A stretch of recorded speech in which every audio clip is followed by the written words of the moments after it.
Can you deal with a few? Okay. What is the difference between the full moon Seva and the upcoming? Oh, there's a big difference. That's a wonderful question. Full moon Sevas have nothing to do with me.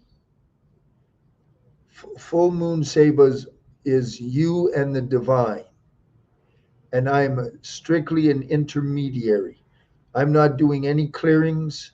I'm not doing any analysis, nothing.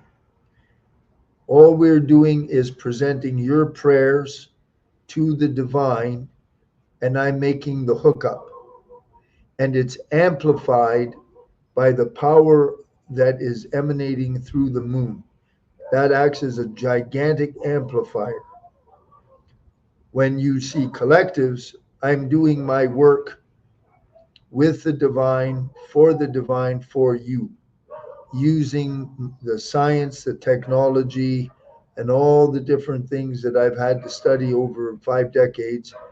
That's all, that's me doing my craft for you.